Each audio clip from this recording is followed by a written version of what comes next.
নমস্কার বন্ধুরা, আজ বানাবো নতুন স্টাইলে দারুণ স্বাদের ডিম বিরিয়ানি।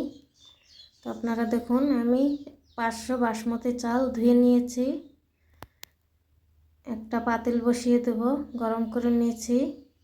দিয়ে দেব 2 চামচ ঘি। 2 চামচ ঘি দিয়ে ঘিটাকে গরম করে নেব। তো দেখুন, ঘিটা আমার গরম হয়ে গেছে। এখন দিয়ে দেব কিছু গোটা মশলা। দেখুন, মশলাটা আমি নিয়েছি। মশলাটা দিয়ে দেব। মশলাটা ফুটে গেলে দিয়ে দেব একটা পেঁয়াজ বাটা আর আদা রসুন বাটা। দিয়ে মশলাটাকে সুন্দর ভেজে নেব। মশলার কাঁচা গন্ধ যাওয়া পর্যন্ত মশলাটাকে একটু কষিয়ে নেব।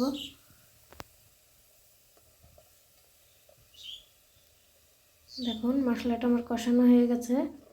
এখন দিয়ে দেব, বলেছিলাম নতুন স্টাইলে, তো এখন দিয়ে দেব 500 মতন দুধ।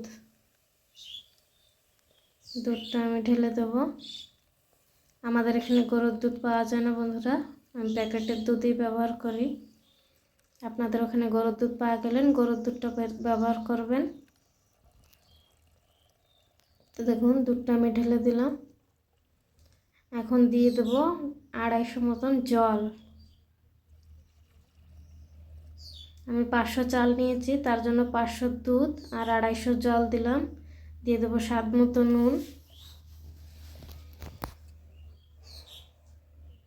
দিয়ে দুধটাকে ফুটিয়ে নেব। দেখুন, দুধটা আমার ফুটে গেছে। এখন দিয়ে দেবো চালগুলা, ঢেলে দেব। চালটা ঢেলে ভালো করে মিশিয়ে নিয়ে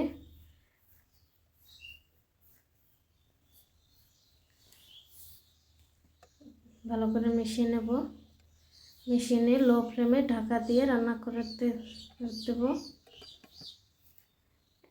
অন্যদিকে একটা কড়াই গরম করে নিয়েছি আমি। দিয়ে দেব বেশ কিছু পরিমাণ সরষের তেল। এখন তেলটা দিয়ে দিলাম।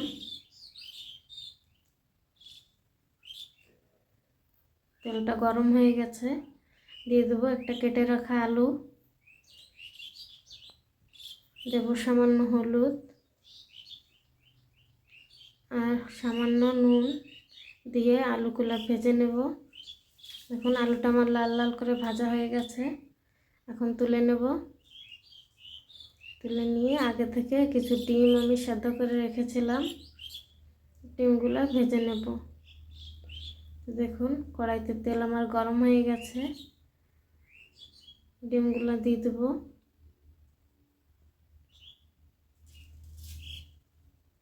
সব ডিমগুলো ঢেলে দিলাম। দিয়ে দেব সামান্য হলুদ আর একটু নুন।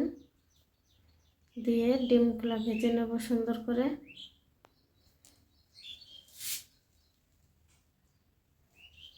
ডিমটা ভাজা হয়ে গেছে, এখন তুলে নেব। এখন ওই তেলে দিয়ে দেব কিছু গোটা জিরে। তেলটা আমার গরম হয়ে গেছে, জিরেটা দিয়ে দেব। জিরাটা ফুটে গেলে দিয়ে দেব একটা পেঁয়াজ বাটা। এটাকে একটু নাড়িয়ে চাড়িয়ে নেব।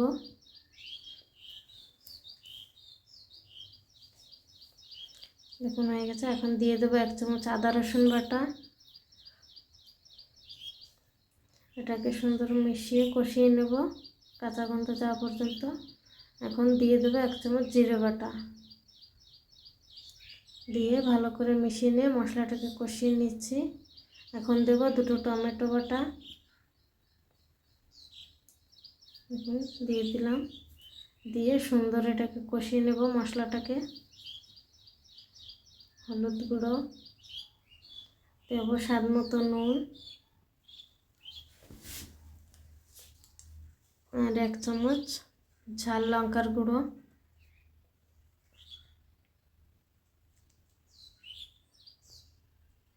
দিয়ে দিলাম। এখন এটাকে কষিয়ে নেব। দেখুন, অন্যদিকে আমার ভাতটাও হয়ে গেছে। দেখুন, খুব বেশি নরম হয়ে যায় নাই। ভেতরে একটু চাল চাল আছে। তো এদিকে মশলাটা আমার কষানো কমপ্লিট। দিয়ে দেব 2 চামচ মতন ফেটানো টক দই। দইটা দিয়ে মশলার সঙ্গে মিশিয়ে নেব। একটা বাটিতে দুধ নিয়ে নিয়েছি, দিয়ে দেব 1 চামচ মতন কেওড়া জল। দেখুন জলটা আমি ঢেলে দেব, আর একটু দেব,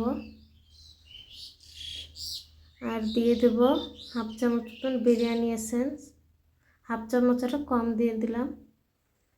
দিয়ে এটাকে মিশিয়ে রেখে দেব। তো মশলাটা আমার হয়ে গেছে, এখন জল ঢেলে দিলাম।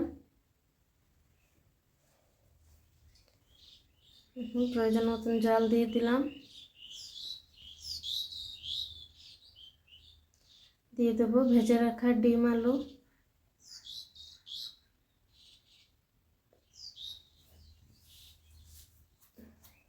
দিয়ে মিশিয়ে ঢাকা দিয়ে রান্না করে নেব, সুন্দর কষিয়ে নেব। তো দেখুন ডিম আলুটা আমার কষানো হয়ে গেছে।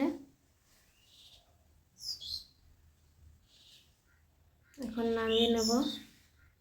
অন্যদিকে একটা বড় জায়গায় ভাতটা ঢেলে নিয়েছি, দিয়ে দেব কিছু ধনেপাতা কুচি, আর দিয়ে দেব বিরিয়ানি মশলা। 1 চামচ মতন বিরিয়ানি মশলা দিয়ে দিলাম। দিয়ে ভাতটাকে আলতো হাতে সুন্দর মিশিয়ে নেব। এইভাবে করলে মশলা আর ধনেপাতা এসেন্সটা ভাতের সাথে খুব মিশে যায় ফ্লেভারটা। আপনারাও বাড়িতে বানিয়ে খেয়ে দেখবেন। তো একটা পাতিলে ডিম আলু কষাটা নিয়ে নিয়েছি আমি তলে, উপরে ভাতটাকে দিয়ে দেব। দেখুন কতটা ঝরঝরে হয়েছে ভাতটা। সমস্ত ভাতগুলো দিয়ে নিল। এখন দিয়ে দেব দুধের মিশ্রণটা।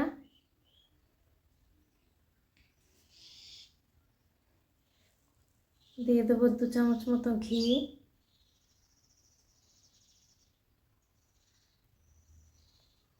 দেখুন বেশ পরিমাণ ঘি দিয়ে দিলাম। বিরিয়ানি যেহেতু ঘি যতই দিবেন ততই টেস্ট লাগবে, ফ্লেভারটাও অসাধারণ আসবে। এখন দিয়ে দেবো 2-3 ফোঁটা ইয়েলো ফুড কালার, আর দিয়ে দেবো আর 2-3 ফোঁটা অরেঞ্জ ফুড কালার।